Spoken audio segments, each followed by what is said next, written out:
Hello and welcome. So excited to have you all here. Thank you for being here in advance for your time. I'm Deborah Mataliano. I serve as AWS's global head for restaurant technology. And I'm passionate about the areas where food and technology can collide. And we're going to be talking about one of those areas today. Chris Kruger from Miso Robotics is going to introduce you into new ways that his products are redefining and pioneering the future of restaurants. But before we talk about the future of restaurants, let's take a quick look at the past. So raise your hand if you've ever worked in a restaurant, or if you know someone who has or was impacted by the pandemic. Yeah, I'm seeing a lot of hands.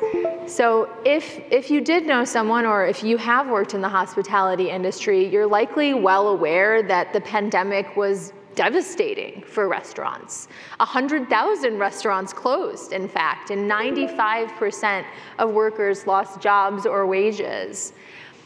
And then the challenges haven't stopped there. So when you think about it, many of the customers that Chris is going to introduce you to today weren't even sure whether they'd be standing today and even open and operating. But what has happened next is that a whole new slew of challenges have come for restaurants. So drive-through orders have spiked so much, and delivery orders have spiked so much. And then you have that amidst inflation, rising food costs, and a labor shortage. In fact, there are 1.3 million job openings within the hospitality industry right now. So you might be asking yourself at this moment, well, is that what this talk is about? You know, are we going to fill those job openings? Is this what robots are going to help us do? Are we going to sort of automate some of that work? Or are robots here to make us all smarter? And maybe some of that is true, but really, I wonder too, are robots here to help us be more creative? So let's explore that possibility. So the holy grail of creativity is known as the flow state. And this term was coined by a Hungarian psychologist. And he spent his life studying creators and artists to understand what helped them create their best work. And what was cool about his study is that he found that there was an optimal condition for innovation.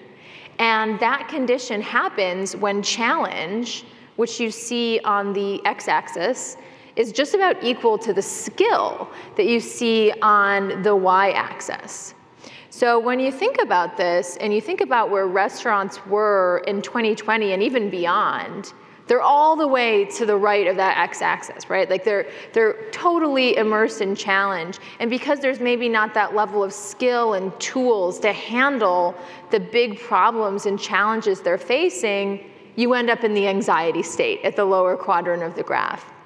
And what Chris and his team have done is automated and given new skills and tools to restaurants so they can get out of the anxiety state and head right back into the flow state. What you're also going to learn, and what's exciting about today, is that the flow state is universal across restaurants, operators, food makers who want to unleash their creativity through food into the world, and also amongst roboticists and engineers who are also creating new products in high-stakes environment that take great deals of skill and are also extremely challenging. So I'm going to hand it over to Chris now. He's going to tell you how his team of roboticists has automated restaurants to help them get back into the flow state and how it happened on AWS. Thanks, Deborah. And thanks for coming today. It's great to have a live audience. I'm Chris Kruger. I'm the CTO at Miso Robotics. We're a 100-person startup based in Pasadena, and our products range kind of the gambit, but really all focused on restaurant tech and especially kitchens to automate tasks, but also to assist on other tasks. And well, I've only been at Miso for a short time, but I have a long history as a maker. Prior to being at Miso, I was with iRobot for several years, where I ran the Roomba and Brava software teams, and really got to know some of the challenges in robotics there. And prior to that, many years doing smartphones and connected devices. And really one of the things that I see that connects this is this flow state. We want to get to that place where we can all do our best work. And, well, I'll talk about that a little more. But why don't we meet Flippy, and you can see a little bit of the product offerings that we have from Miso Robotics.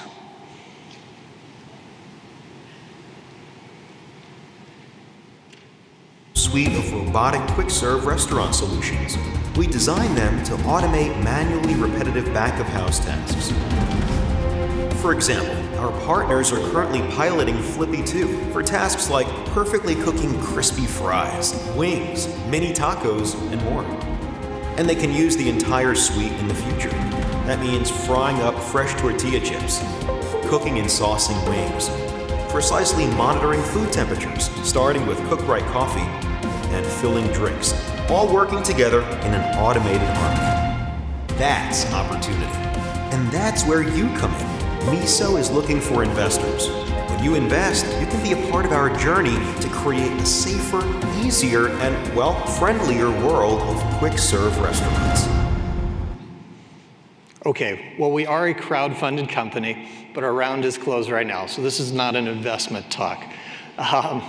But you got a chance to see Flippy, and we'll show a lot more about him, but also Chippy, we'll talk a little bit about our CookRight product line, which is computer vision and IoT sensors for monitoring things like the performance on a coffee station or at a grill. And finally, Sippy, our automated drink dispenser, which should launch next year. So these are some of our products that we're helping, we're developing to help kitchens really find their flow state. Let's see how that really works with Flippy. So this video here was a time series that we did with an early prototype of the product. And what it's meant to show is on one side, you can see what our associate Jake would look like if he were a fry cook with and without Flippy. So with Flippy, what you can see is that most of the items come from an automated refrigerator that's there, I believe it's off to the right on my side. And your high volume items are gonna be in there and can automatically be dispensed however you'd like. And then the lower volume items come from the white bins in the front. And basically you can take food and place it in there with computer vision. It will recognize the food and look up the recipe for it. And what this does is it allows more food to get cooked, but most of the labor in the fry station is removed, and this frees up the associate to also help process orders and help some of that flow in the back of the kitchen.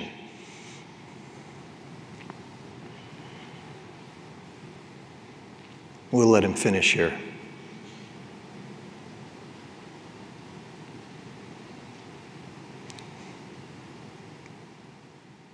And I think the main thing that I take away from any time I spend in the kitchen is that the kitchen environments are very challenging. So anything you can do to help free up labor and increase flow is really key to restaurants. And while it's challenging in the back of a kitchen, it's also challenging making a product like Flippy. As we look at some of the challenges that we face, really to make a product like Flippy takes dozens of technologies to be integrated together and to work in real time. Many open source libraries as well as bespoke software is brought together and has to work in a real-time environment and with high reliability. Many of the restaurants we go in are 24-hour restaurants, 7 days a week, so they don't like downtime. And we have a lot of kind of high-level needs. So we have over 1 gigabyte of data that streams out of the devices each hour. So as we bring those together in the cloud, that can be a challenge. And a lot of the data is time sensitive as well. And we need to analyze this data, organize it, store it, because a lot of our big brands also want to know how well the product's performing, but also how well their restaurants are performing. And we build a lot of this with scale in mind, because we're working with big brands and they've got lots of locations they'd like us to scale to, as well as different regions. We've got markets in Europe and Asia opening up as well. And finally, all of this has to be reusable, because things that we build on one product, we want to make sure that we can use someplace else, because as a small business, we want to make sure that we're maximizing our development dollars. So the data transports that we're using on Flippy, we also use for CookRight Coffee. The software update mechanisms that we're using on CookRight Coffee, we also want to use on Sippy. So we want to make sure that those components, once we've got them hardened, are also available to our other product lines. And finally, simulation. Simulation is really a key part of modern robotics, because testing robot software on hardware can be very expensive, and not to mention, many of our installations are custom. So while we have a nice big commercial kitchen in Pasadena, we don't have a version of all of our products there all the time to test on. So we built sim worlds and test them there. And this also provides faster turnaround on changes, because with SimWorld you can, well, let me just talk about that more directly. Yeah, we create a SimWorld for every one of our Flippies, and then we're able to test software changes on all of those immediately. So using AWS RoboMaker, we put that simulation up into the cloud, and we can kick off all those simulations in parallel. That way we can check one change across a whole fleet within a few minutes. This is something that we did at iRobot, and it dramatically improved the velocity of the developers. At iRobot, we were basically able to test one software change across the whole fleet of robots. We had a single software baseline that went across many different products. So not every developer could have every product to test on. But once you threw it up into the cloud, they were able to get that feedback. At iRobot, we were able to do about 40 hours of testing in 30 minutes, right, by kicking off multiple sims at one time. That kind of feedback helps developers really have confidence to move faster. And at Miso, what we're doing is making sure that each of those locations stays working with each of the releases we do. Now, once you have a performance simulation environment, like we've developed for validation, we can then start to use that environment for other things. We get confidence in that software, and we can then try out performance improvements on it. Or in the case of Chipotle, when they came to us and asked us if we could customize Flippy for them to cook their chips, we looked at several different variations and decided from sim results that we needed to build kind of a new robot for them. So we created Chippy, a single use or a single product chip cooking robot that also limes and salts in. And what was quite amazing is when they came to our lab and saw the units, they looked very much like what we proposed to them, because honestly, we had built it out before we showed them, but only in simulation. And they were really able to fine-tune the experience that came out of it. So Chef Neville came to our office and tested chips for the day. And he came back and he said, they're great, but they're all too uniform. And that's not really how we do it at Chipotle. At Chipotle, the chips have kind of a natural variation. Some have too much lime, some a little too much salt, and we'd like it to be more like the signature experience. So we actually added that variability into the robot until we got to a point where it really matched what they wanted. Basically, put more of the human back into the robot. And a lot of this is enabled by our ability to sim that out first before we build it. And simulation was really one of the first places that I got to know AWS services and kind of found out like what a great partner they can be. And so when we needed cloud resources and cloud solutions, we came to AWS. And they combined us, or they introduced us to Eplexity, one of their partners.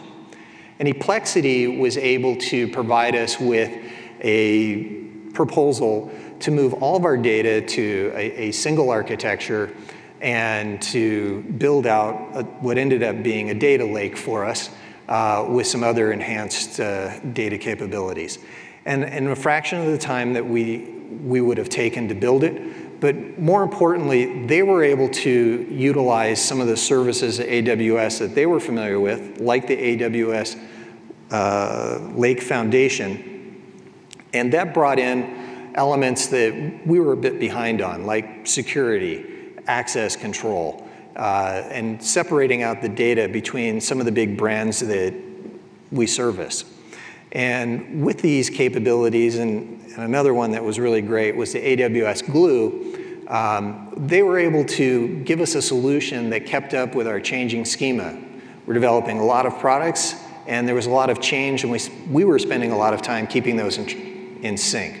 AWS Glue was able to do that almost automatically. And what it ended up doing was providing us really the big data platform that we needed so that we could use Athena and really get to the data in ways that we were struggling to do before. So a lot of our developers now have a rich playground to go investigate different aspects of the data that weren't as easily accessible, but we're also able to then put together production reports for our customers and let them know how their restaurants and our products are doing kind of in real time.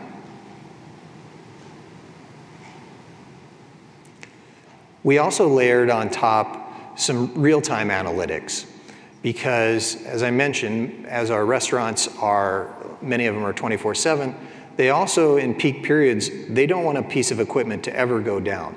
And if it does, they want it to be recovered very quickly.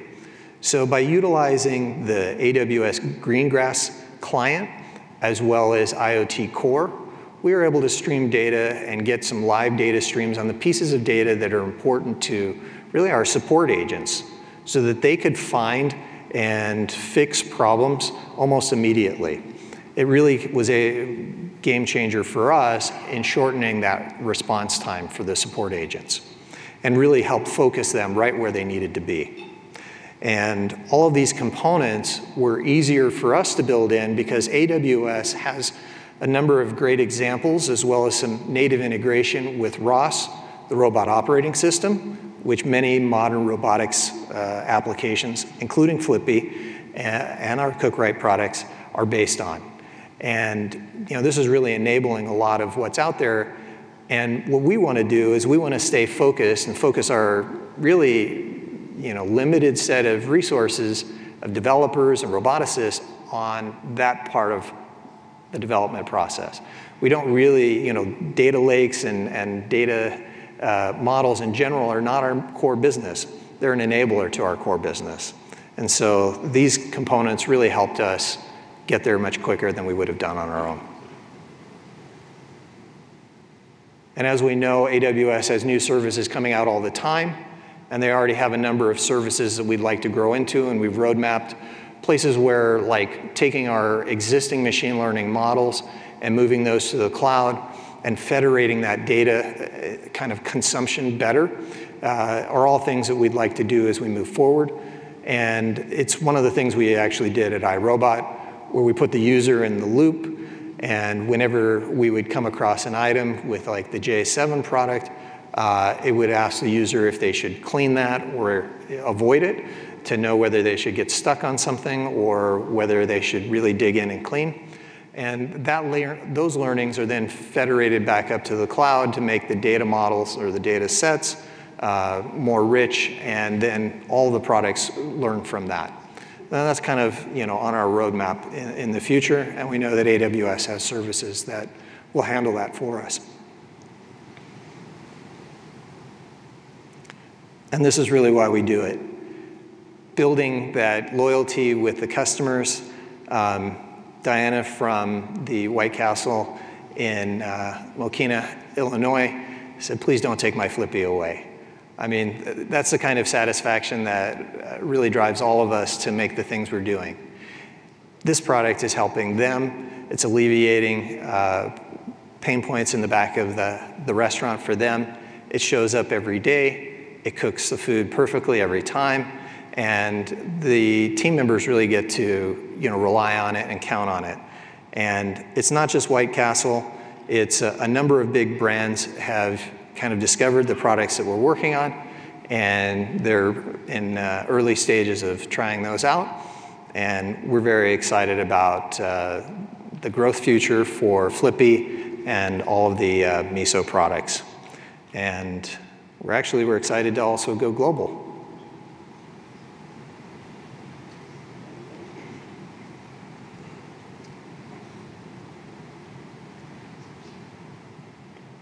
Okay, so I guess this one won't play the audio, but we have restaurant. Or maybe it will. Back-of-house solutions. Restaurants can easily create more consistency with a faster speed of service, all with the same great taste.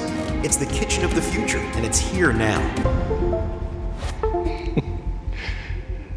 So we have recently gone live in the UK, and in a couple of weeks we will go live in Dubai. So we really are kind of expanding our footprint, and we expect that in the future it won't be just Flippy, but there'll be a number of products that be connected in the back of the kitchen that'll be able to serve a number of different functions and talk to each other and figure out how to best serve the restaurants.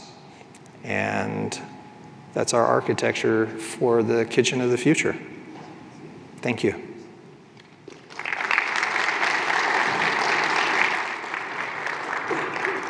Thank you, Chris. Thank you so much for being here, for sharing your story, how you're innovating on behalf of restaurant customers. And Chris shared a whole lot about what AWS can do for roboticists, but we don't want to limit you to what Chris shared. We want to give you a picture of the full landscape and the playground that's ripe for innovation and simulation. So some of the other capabilities that we have are storage, database, analytics, as well as, like Chris said, the ability to simulate. And at AWS, we're always reinventing on behalf of our customers. One of our RoboMaker customers is actually Amazon.com. So Amazon uses RoboMaker to simulate different scenarios and predict demand so that we can consistently meet the promises for delivery that we make to our customers every day. So now that you've learned a little bit more about our robotics landscape and how you can play and get into flow with what we have to offer, we'd also like to make a couple of recommendations for how you can spend some of your additional time at reInvent and make the most of it. One session that I'd like to call out would be Taco Bell's session. This one's going to be fascinating because Taco Bell is pioneering new ways to use ML and forecasting to optimize the third-party delivery ordering experience and their understanding of what's happening across that chain. So definitely check that out. Don't miss Taco Bell. And to wrap up, we want to say thank you again. We're so grateful for your time.